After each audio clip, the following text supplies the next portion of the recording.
30 juin 1764. Un vent tiède balaie les vallées du Gévaudan. Dans cette région du sud de la France, il fait encore doux au début de l'été, au moment où le soleil se couche. À cette heure de transition, les futaies de pins, de chênes et de bouleaux baignent dans une lumière orangée. Quelques voix s'éteignent, celles des oiseaux, d'autres s'élèvent, celles des grillons nocturnes. Et le murmure des ruisseaux forestiers résonne au milieu des mousses et des ombres. Quand vient la nuit, un frisson parcourt toujours les bois sauvages, comme un secret transmis d'arbre en arbre qu'aucune oreille humaine ne doit entendre. Dans un pré à la lisière de la forêt, Jeanne fait paître le troupeau de sa famille. Elle a 14 ans et s'occupe du bétail pendant que ses parents sont au champ. D'ordinaire consciencieuse, elle ne voit pas cette fois le ciel s'assombrir, ni la brume monter lentement sur la plaine. Au lieu de rentrer à la maison, elle flâne parmi les fleurs et leur odeur sucrée retient son attention. Sous ses yeux, de grandes nappes de bruyère et de genêt s'étalent en touffes jaunes et violettes. Elle serpente dans ce labyrinthe de couleurs, laissant traîner sa main pour caresser les pétales et cueillir les plus belles au passage. Perdue dans ses pensées, elle ne se rend pas compte qu'elle s'éloigne un peu trop de ses vaches. Le tintement de leurs cloches semble si lointain maintenant, leurs mugissements apeurés lui paraissent irréels. Et pourtant le troupeau tente bel et bien de l'avertir en poussant de longs cris désespérés. Car derrière la jeune fille, une silhouette menaçante vient de sortir de la forêt. Profitant de la pénombre dans laquelle la plaine plonge chaque seconde un peu plus, elle s'approche silencieusement, à petits pas feutrés. Jeanne a le dos tourné, le sourire aux lèvres et le nez dans ses fleurs, elle se demande à qui elle offrira son bouquet au village. Quand tout d'un coup, un frémissement lui traverse l'échine et remonte dans sa nuque jusqu'à la racine de ses cheveux. La peur soudaine, inexplicable, irrépressible de la mort. En un instant, son champ de vision se tord et se déforme. Chaque muscle de son corps se fige, comme pris dans la glace. Ses jambes ne la portent plus. Son souffle se bloque dans sa gorge. Elle ne peut plus bouger, mais elle sent très clairement qu'elle n'est plus seule dans ce pré avec ses vaches. Quelqu'un ou quelque chose les a rejointes. Et cette présence se trouve juste derrière elle. Un grognement et un filet de salive qui dégouline dans l'herbe humide, c'est tout ce que la jeune fille entend, avant d'être subitement projetée sur le ventre. Une douleur insupportable irradie aussitôt tout son cou. La tenaille brûlante d'une mâchoire que rien ne peut desserrer. La morsure est précise. Jeanne n'a aucune chance. Elle a à peine le temps de se débattre que son esprit sombre déjà comme une pierre au fond d'un lac. Et en quelques giclées, son bouquet de fleurs fraîches prend la couleur du sang. Ce soir de juin 1764, Jeanne Boulet meurt, attaquée par une étrange créature. Elle est la première victime, mais loin d'être la dernière. Car bientôt la région du Gévaudan va trembler. Et dans la France entière, on ne va pas tarder à se poser la même question. Quelle est cette bête qui sème la mort sur son passage ?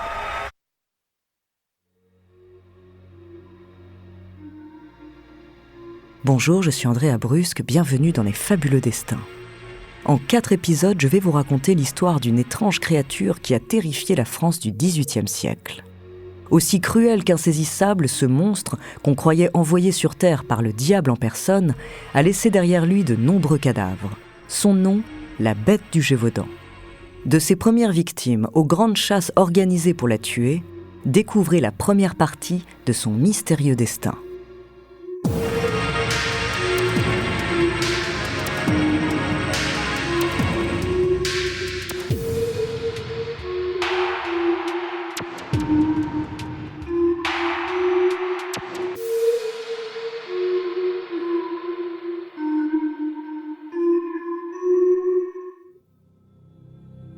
Le Gévaudan correspond à l'actuel département de la Lozère, au sud-est de la France.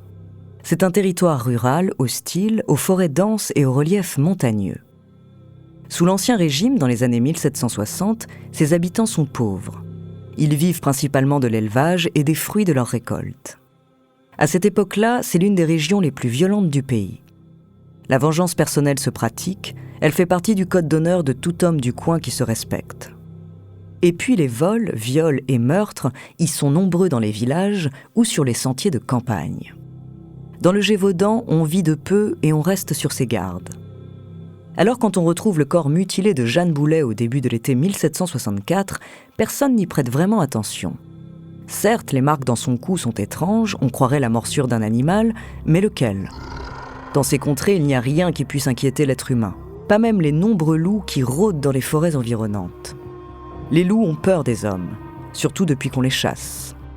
Il suffit de leur jeter une pierre ou de crier en levant les bras pour les voir s'enfuir aussitôt. Les moutons ou le bétail, c'est autre chose, des proies plus faciles. Mais aucune des vaches que gardait Jeanne n'a été attaquée.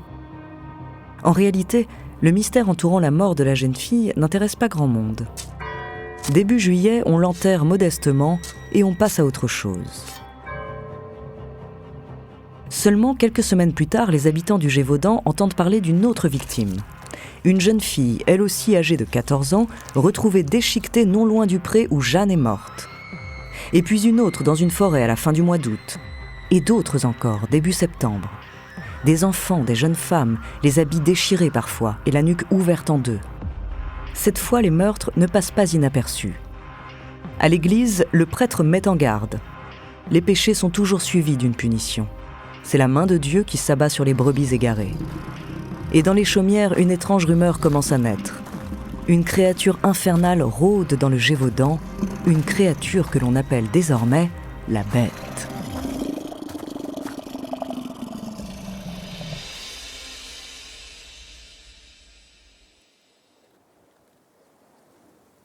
À partir de ce moment-là, les hommes vont au champ avec leurs fusils.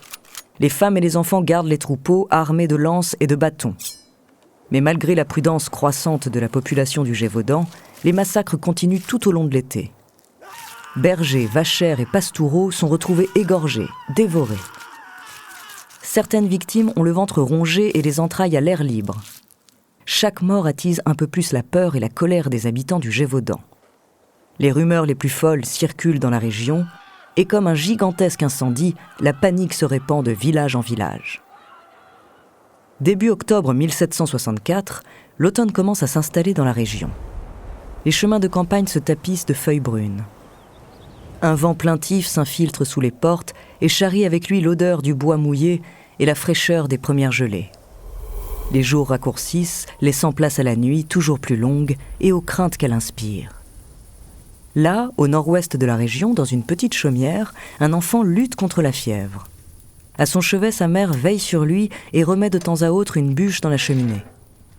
Le garçon a les yeux grands ouverts. Il n'a pas dit un mot depuis 3 jours, mais une terreur sourde se lit dans son regard. Sur son crâne, une énorme trace de patte.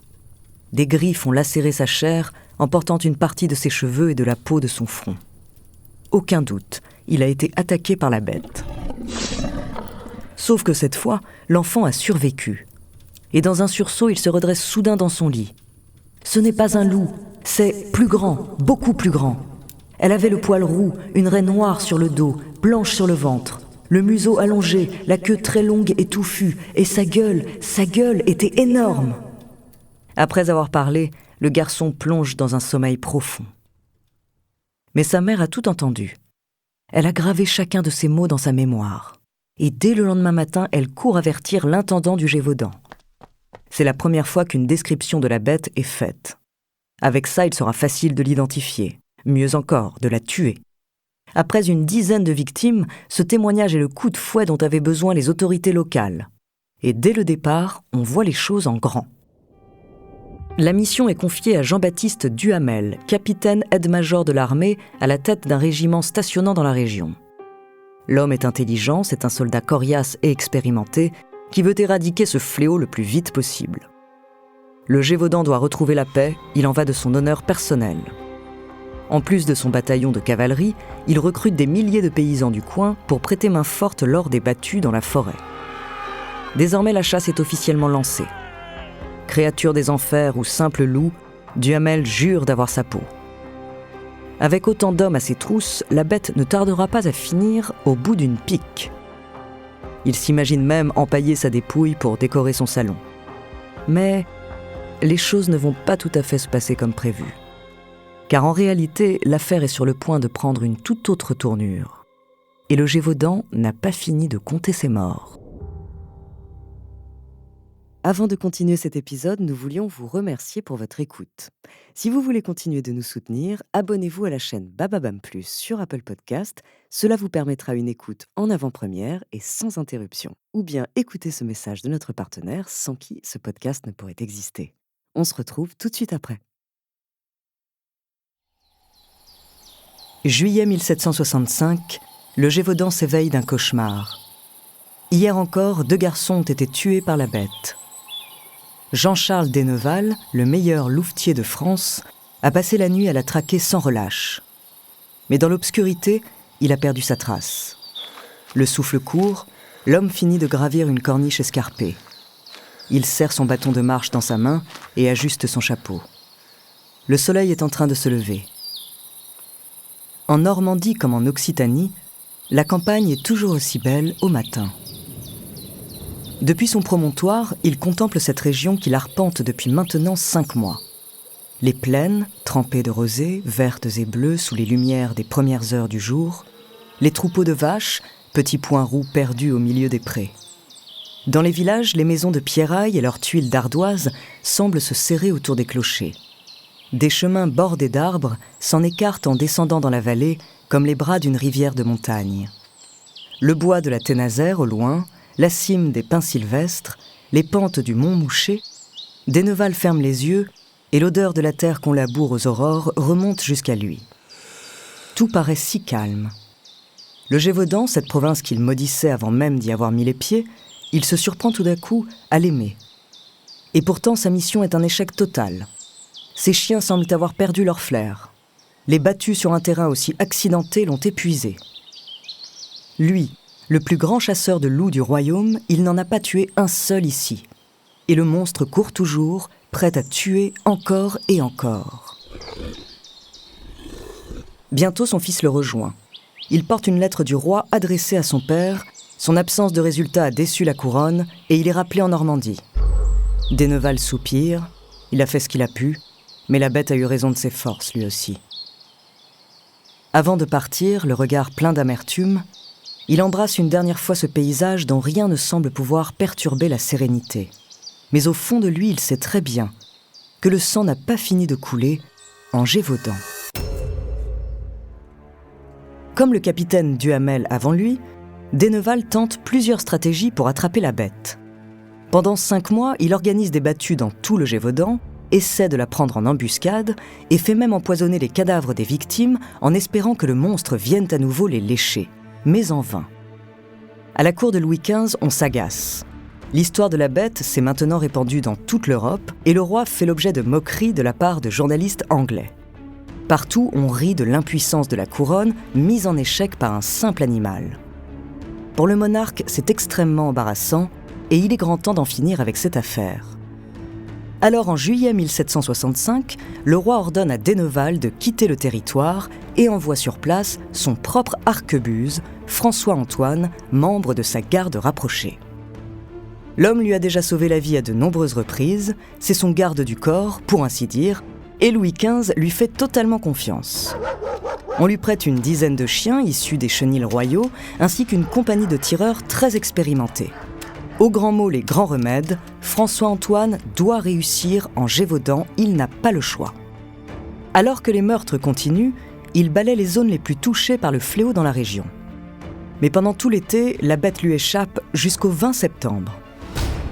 Ce jour-là, il est averti qu'un gros loup rôde dans les bois de l'abbaye royale des Chazes, un territoire qui n'a pourtant jamais signalé d'attaque auparavant.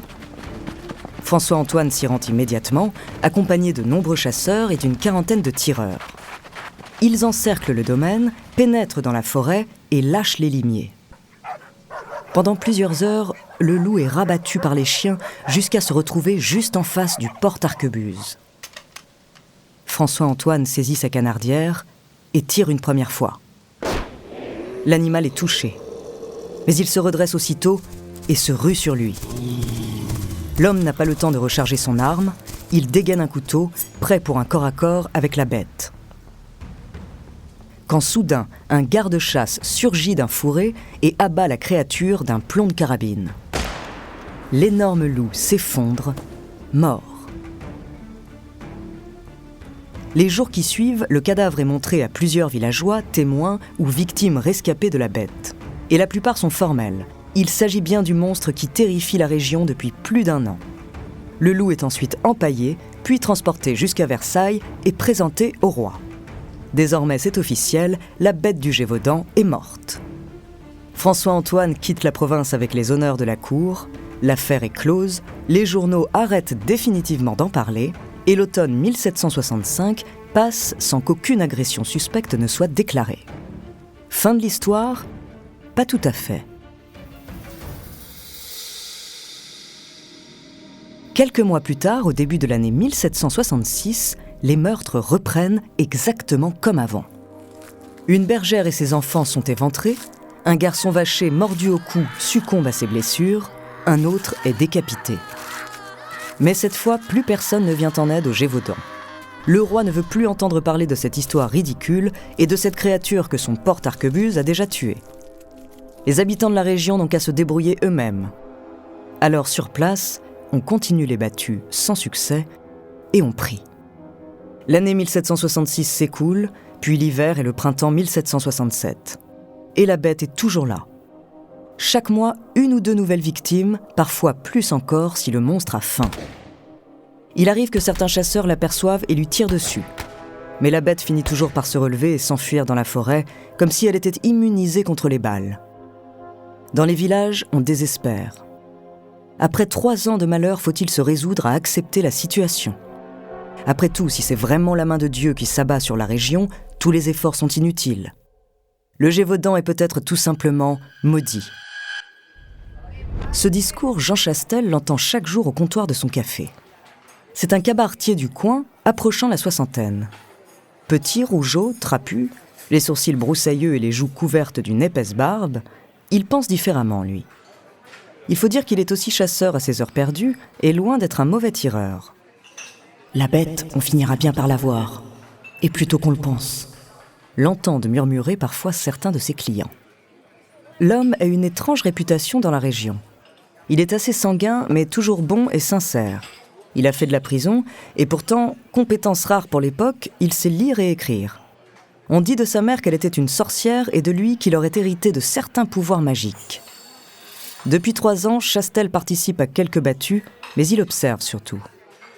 Il a vu le capitaine Duhamel s'obstiner dans la région, le louvetier d'Enneval battre la campagne impuissant, François-Antoine, le porte-arquebuse du roi, s'attribuer la mort de la bête après avoir tué un simple loup. Et au printemps 1767, il décide de passer à l'action. Le 19 juin, une chasse est organisée au Mont-Mouchet, dans le bois de la Thénazère. Jean Chastel y participe en tant que volontaire.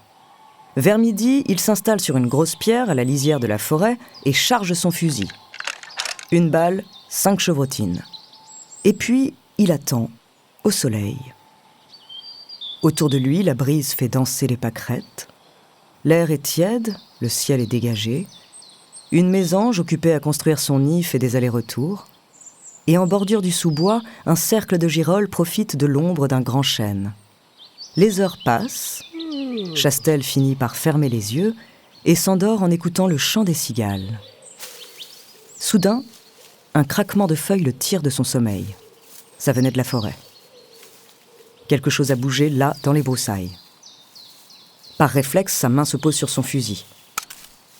Mais son regard ne se détourne pas une seule seconde de la source du bruit. Rien. Il ne voit rien. Et pourtant, il lui semble entendre comme un grognement et un filet de salive qui dégouline dans l'herbe. Très lentement, Chastel épaule son arme, aligne l'œil droit sur la visée et braque le canon vers la lisière du bois. Sa mâchoire est serrée, sa main ne tremble pas. Même quand tout d'un coup, il aperçoit la silhouette, décrite tant de fois par les villageois du Gévaudan ces 3 dernières années, se dessiner à travers les buissons. Beaucoup plus grand qu'un loup, le poil roux, une raie noire sur le dos, blanche sur le ventre et la gueule énorme, c'est la bête. En voyant le chasseur, la créature s'arrête et le fixe de ses yeux jaunes. Une lueur passe dans son regard, comme si elle le reconnaissait. L'homme et l'animal se font face. Un instant suspendu entre 2 mondes, à la frontière du rêve et de la réalité. Puis,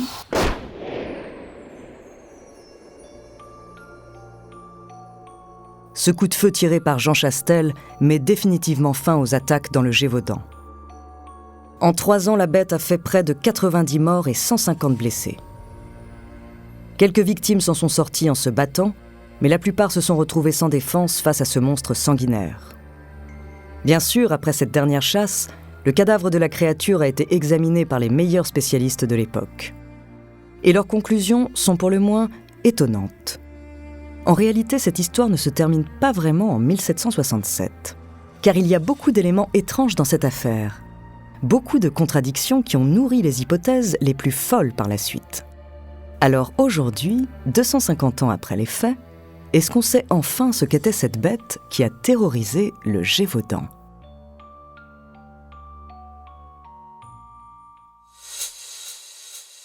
Avant de continuer cet épisode, nous voulions vous remercier pour votre écoute. Si vous voulez continuer de nous soutenir, abonnez-vous à la chaîne Bababam Plus sur Apple Podcast. Cela vous permettra une écoute en avant-première et sans interruption. Ou bien écoutez ce message de notre partenaire sans qui ce podcast ne pourrait exister. On se retrouve tout de suite après. Novembre 1764. La forêt de Mersoir, à l'est du Gévaudan, est nimbée de brouillard. Le ciel et les étoiles se devinent à peine à travers les branchages. Sous le vent, les troncs grincent, les feuilles tremblent comme des grelots. Au plus profond des fourrés, les chouettes et les corbeaux semblent se rassembler, toujours plus nombreux, en poussant de petits cris sordides pour avertir le bois de la présence des hommes. Le sol, couvert d'aiguilles de pin, craque sous le pas des soldats, des gardes-chasse et des paysans qui avancent prudemment. Ils sont plusieurs milliers à marcher en cercle serré, armés de haches, de lances et de fusils. Un étau destiné à piéger la bête qui leur échappe depuis près de 2 mois maintenant. Il fait froid. Le pelage des chiens limiers est secoué de frissons réguliers. Mais la traque les garde à l'affût. Ils pistent au flair, les oreilles tendues, attentives au moindre bruit suspect. Le capitaine Duhamel est en tête du cortège. Pas de gestes brusques, pas de coups de feu inutiles. Il a prévenu ses hommes. La bête est plus intelligente qu'un simple animal. C'est un prédateur qui sait se faire discret quand il se sent chassé. La débusquer demande patience et détermination. Ce n'est pas un loup, il en est certain. Il en a déjà tué plusieurs dizaines ces dernières semaines dans la région, sans que les meurtres ne diminuent. Et puis, a-t-on déjà vu un loup préférer la chair du berger à celle de ses brebis ? Non. La bête est quelque chose d'autre, plus agile, plus féroce, plus cruel. À la lumière des torches, les soldats et les volontaires continuent de progresser dans le bois. Les ramures entrelacées des arbres dessinent des formes étranges et projettent alentour des ombres démesurées. Un silence de mort semble maintenant s'être abattu autour d'eux, comme si la forêt tout entière retenait son souffle. Soudain, Duhamel s'arrête. Aussitôt, l'armée de chasseurs l'imite et s'immobilise. Le capitaine fronce les sourcils, plisse les paupières, et à une dizaine de pas devant lui, il aperçoit 2 yeux clairs qui brillent dans le noir. Très lentement, il épaule son fusil, arme le cran, place son doigt sur la détente et tient l'animal en joue. La créature est partiellement cachée dans les buissons, mais la taille de sa silhouette ne trompe pas. C'est la bête qu'il a dans sa ligne de mire. Face à lui, elle le regarde d'un air confiant, comme pour le mettre au défi de tirer. Duhamel marque un temps d'hésitation, puis... Le monstre pousse un gémissement et s'effondre au sol, avant de se relever précipitamment. De nouveau, la bête accuse le coup, puis se redresse en grognant.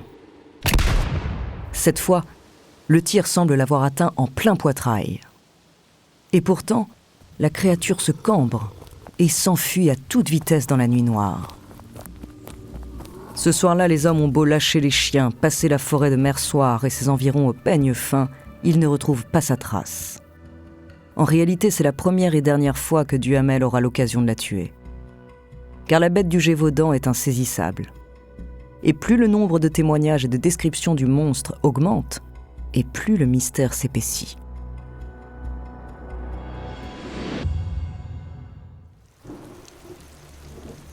Pendant tout l'automne et le début de l'hiver 1764, le capitaine Duhamel traque la bête du Gévaudan. Malgré le vent, le froid, la pluie, il la poursuit sans relâche à travers le pays. Mais la créature lui échappe encore et toujours. Pire, elle continue de tuer femmes et enfants sur son passage. Certaines victimes sont retrouvées tout près de leur maison, en plein jour. Des témoins disent même l'avoir aperçue dans les rues des villages, aux fenêtres des maisons. C'est comme si, malgré la chasse et les prières des habitants, la bête devenait de plus en plus téméraire, comme si elle agissait par provocation. Duhamel s'obstine, mais il change de stratégie. Après l'avoir touchée sans la tuer dans la forêt de Mersoir, il tente de la prendre en embuscade. Cette fois, le cadavre de l'une des victimes servira d'appât. Il s'empare de la dépouille et la dispose près d'une rivière. Le vent et les eaux colporteront l'odeur du sang dans les environs, et le monstre certainement reviendra s'y nourrir. À défaut de le trouver, le capitaine espère l'attirer jusqu'à lui. Avec ses hommes cachés à proximité, il attend plusieurs jours. Mais en vain. La bête ne mord pas à l'hameçon. Bien au contraire, elle multiplie les meurtres partout dans le Gévaudan et même jusqu'en Auvergne. Agacé par des mois de traque infructueuse, Duhamel divise ses troupes en 4 et les répartit sur tout le territoire. Mais la créature esquive les soldats et attaque parfois des villages très éloignés en un seul jour d'intervalle. C'est à n'y rien comprendre. D'abord, elle survit à 3 coups de fusil et en plus elle se déplace à une vitesse prodigieuse. Duhamel a l'impression de perdre la raison. Il ne veut pas croire les rumeurs des villageois. Et pourtant, elle lui trotte constamment dans la tête. Et si la bête avait le don d'ubiquité, capable au même moment d'être à 2 endroits différents? Et si c'était en réalité une créature surnaturelle, mi-sauvage, mi-intelligente? Un loup-garou? Les hivers sont rudes dans les montagnes du Gévaudan, surtout quand on court après l'insaisissable. À la fin de l'année, le capitaine Duhamel s'avoue vaincu. Mais avant de quitter la région, il fait réaliser un croquis de la bête et l'accompagne de sa propre description. Poitrail de léopard, pattes d'ours, oreilles de loup. Sans doute penserez-vous comme moi qu'il s'agit d'un monstre hybride dont le père est un lion. Reste à savoir quelle en est la mère. Jusque-là, l'affaire n'avait pas vraiment fait de bruit hors des frontières du Gévaudan. Mais au début de l'année suivante, en janvier 1765, tout change quand la presse s'en empare. À ce moment-là, la Gazette de France et le Courrier d'Avignon, les principaux journaux de l'époque, sont en mal d'informations juteuses. La guerre de 7 ans vient de se terminer et il ne se passe pas grand-chose en France. Cette histoire de meurtre et de monstres impossibles à tuer est l'occasion rêvée de faire remonter les ventes. En quelques semaines, la presse publie des centaines d'articles sur la bête du Gévaudan. Le fait divers est raconté à la manière d'un feuilleton aussi terrifiant que palpitant. Et comme l'immense majorité de la population ne sait pas lire, on fait aussi imprimer des affiches qu'on placarde partout. Dans les rues, les places publiques et les foires. Les horribles dessins de la bête se répandent dans tout le pays et nourrissent l'imaginaire collectif. L'affaire devient si célèbre qu'elle remonte même jusqu'aux oreilles du roi. Mais loin de s'en amuser, Louis XV s'inquiète. D'abord, le souverain a tout intérêt à se faire respecter de ses provinces, l'autorité de la couronne est en train de s'effriter dans les villes et les campagnes, et la révolte gronde. Il ignore bien sûr que 25 ans plus tard, la prise de la Bastille sonnera le début de la Révolution. Et puis, le pouvoir de guérir, de soigner, de protéger le petit peuple est l'un des symboles de la monarchie de droit divin. En réalité, cette affaire remet directement en question sa crédibilité et sa force.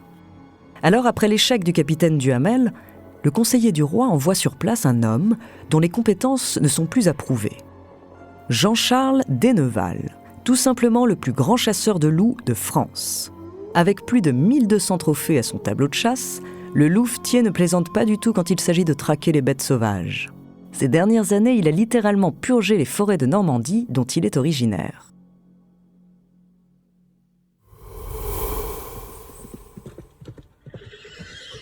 En mars 1765, Denneval arrive en Gévaudan avec son fils et ses 6 chiens, des grands dogs danois dressés pour courir à vue et étrangler leur proie sans la moindre hésitation. La soixantaine passée, le regard droit et sévère, un bicorne sur la tête, l'homme n'est pas du genre à se laisser intimider. D'un naturel pragmatique, il ne croit pas aux rumeurs.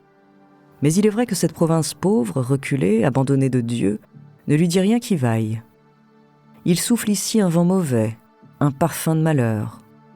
Et dans chaque village où il passe, il sent flotter dans l'air l'odeur cuivrée du sang. Quelques jours à peine après son arrivée, Denneval est prévenu qu'un nouveau cadavre vient d'être retrouvé. Une femme d'une 20aine d'années. Il se rend immédiatement sur place et ausculte la dépouille. L'épaule, le bras et le sein gauche ont été lacérés, puis rongés par la bête.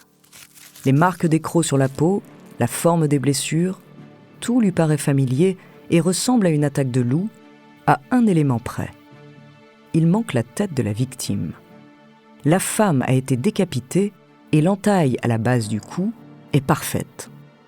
Une coupure franche et nette. On croirait l'œuvre d'une hache de bourreau. À cet instant précis, le visage du vieux chasseur reste impassible. Mais au fond de sa poitrine, son cœur bat la chamade. Et un frisson de peur mêlé d'excitation parcourt tout son corps.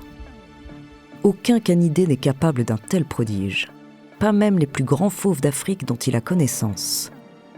Alors soit les loups du Gévaudan sont bien différents de ceux de sa Normandie natale, soit les rumeurs disent vrai.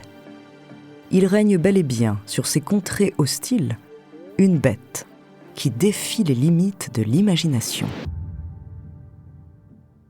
Avant de continuer cet épisode, nous voulions vous remercier pour votre écoute. Si vous voulez continuer de nous soutenir, abonnez-vous à la chaîne Bababam Plus sur Apple Podcast. Cela vous permettra une écoute en avant-première et sans interruption. Ou bien écoutez ce message de notre partenaire sans qui ce podcast ne pourrait exister. On se retrouve tout de suite après.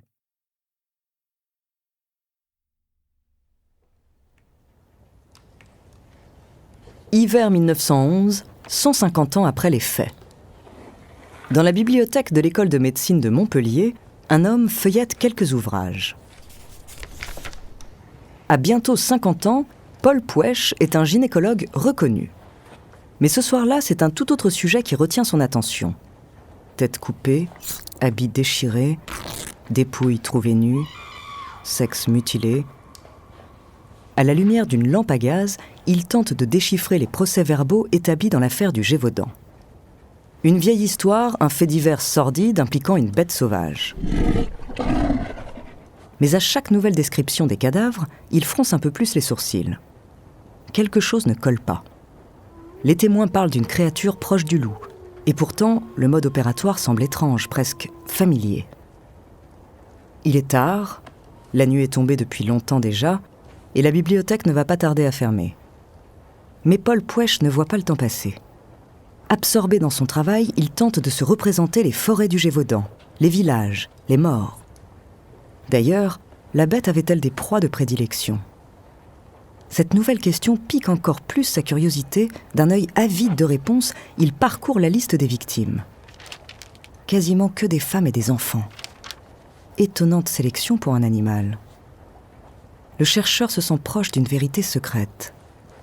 Au frisson qui lui parcourt les doigts, il sait qu'il est sur le point de résoudre un mystère vieux d'1 siècle et demi. Il lève alors la tête et aperçoit au loin le rayon philosophie de la bibliothèque. Et une phrase résonne soudain en lui comme un coup de tonnerre. L'homme est un loup pour l'homme. À cet instant précis, toutes les images mentales qu'il s'est constituées de l'affaire prennent une autre tournure. Dans le bois de la Ténazère, à travers les buissons, il voit courir une forme au pelage noir, blanc et roux. La silhouette file entre les arbres comme une ombre insaisissable, fuyant les chasseurs et les chiens. Mais une fois à l'abri, cachée dans les broussailles, la créature se redresse sur 2 pattes et retrousse légèrement la peau de loup qui recouvre sa gueule, ou plutôt son visage. À la place du museau, un énorme sourire découvre ses gencives et sa dentition monstrueuse. Son nez, couvert d'abcès, est en partie rongé par la petite vérole, et une lueur de folie fait briller ses yeux noirs. La bête du Gévaudan n'était pas un loup. C'était un tueur prêt à tout pour assouvir ses pulsions. Du moins, c'est ce que pense le docteur Paul Pouèche en 1911, et bien d'autres après lui. Car les théories sur la bête sont nombreuses. Et encore aujourd'hui, le mystère n'est peut-être pas totalement élucidé.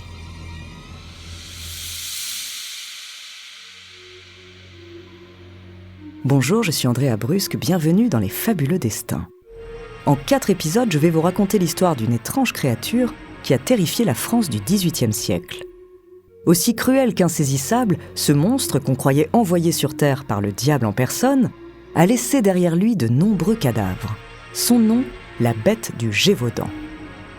Entre hypothèses fantaisistes et théories historiques, découvrez la 4e et dernière partie de son mystérieux destin.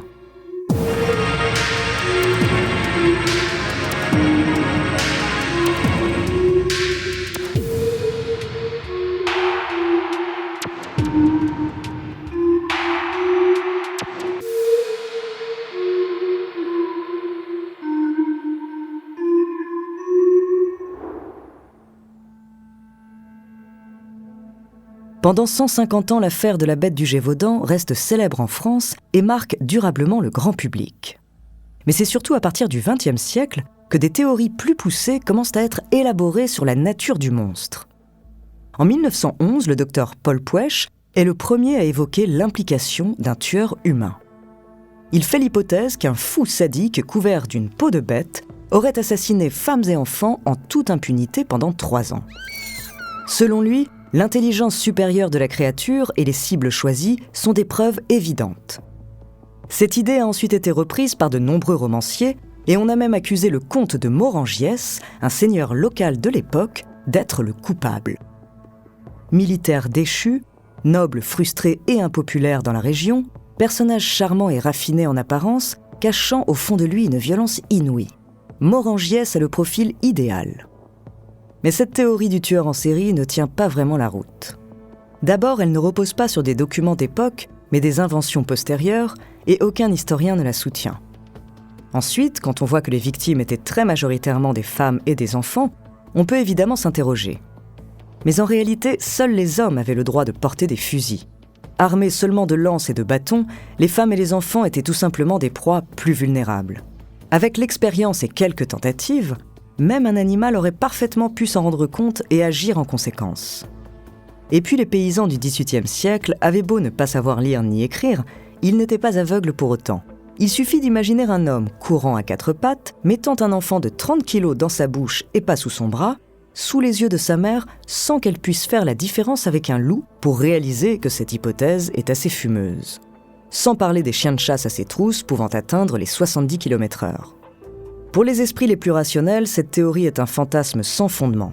Mais alors, comment expliquer le comportement de la bête et ses capacités extraordinaires ? Beaucoup de témoignages racontent qu'elle était capable de se relever après avoir été touchée par plusieurs coups de fusil, comme si elle était immunisée contre les balles. Bien sûr, certains pensent qu'il s'agissait d'un loup-garou ou d'une créature surnaturelle tout droit sortie des enfers, mais si l'on veut être un peu réaliste, il y a d'autres explications.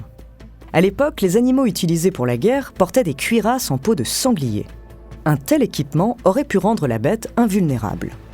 Mais ses mouvements auraient été alors largement diminués et les chiens l'auraient sûrement rattrapé. D'autres historiens supposent plutôt que les fusils des chasseurs étaient chargés de petits plombs, une munition adaptée seulement au gibier de faible taille. Les tirs l'auraient donc blessée sans la tuer. Mais alors, si les gens de l'époque, qui connaissaient bien les loups, ont dit que la bête ressemblait à un loup, sans en être un, qu'est-ce que c'était exactement ?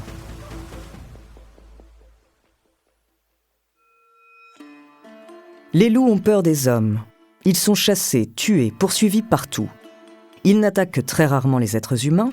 Les seuls cas connus sont des loups en meute ou enragés. Mais les témoins survivants parlent toujours d'une créature solitaire et aucun d'entre eux n'a contracté la maladie après avoir été mordu. Alors on a imaginé qu'il s'agissait d'un autre animal. Déjà à l'époque, le capitaine Duhamel comparait la bête à un léopard, un ours, un lion. Et ce n'est pas impossible. Il y avait bien des hyènes parmi les animaux montrés à la foire de Beaucaire, installés dans la région, et des fauves dans la ménagerie du roi.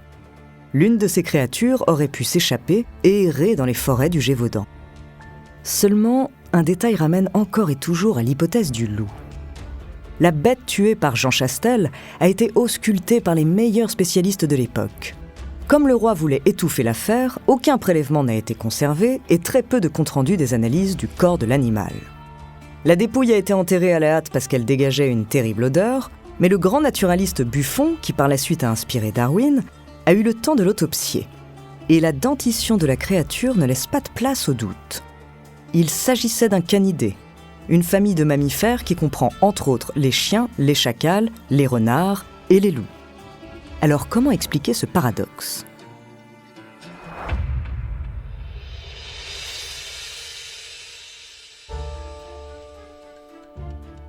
Il existe une dernière hypothèse, la plus crédible peut-être, celle du chien-loup. À l'époque, les croisements entre espèces n'étaient pas aussi fréquents qu'aujourd'hui, mais ils existaient. La race du berger allemand apparaît à la fin du XIXe siècle. Mais un siècle avant, il y avait déjà en France quelques spécimens hybrides. Il est possible qu'un chien errant se soit accouplé avec une louve rejetée de la meute. Un chasseur aurait même pu tenter lui-même le croisement pour renforcer les capacités physiques de ses chiens. Le résultat ?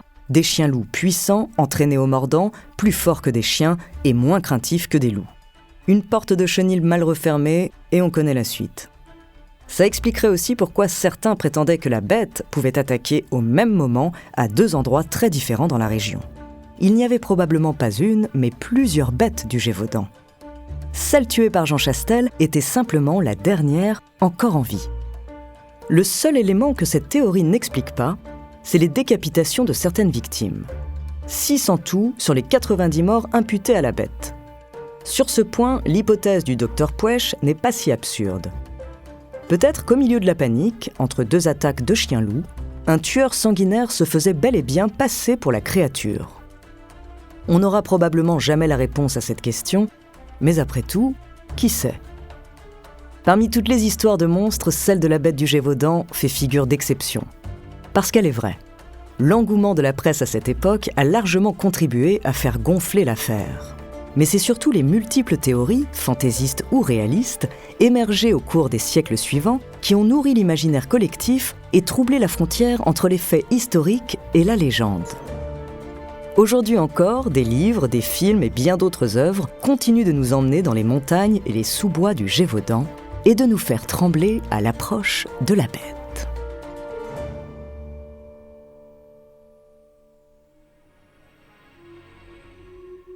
Merci d'avoir écouté cet épisode des Fabuleux Destins, écrit par Élie Oliven, réalisé par Raphaël Menoux. Dans la prochaine saison, je vous parlerai d'une anthropologue qui a révolutionné notre compréhension du monde animal. En attendant, si cet épisode vous a plu, n'hésitez pas à laisser des commentaires et des étoiles sur vos applis de podcast préférés.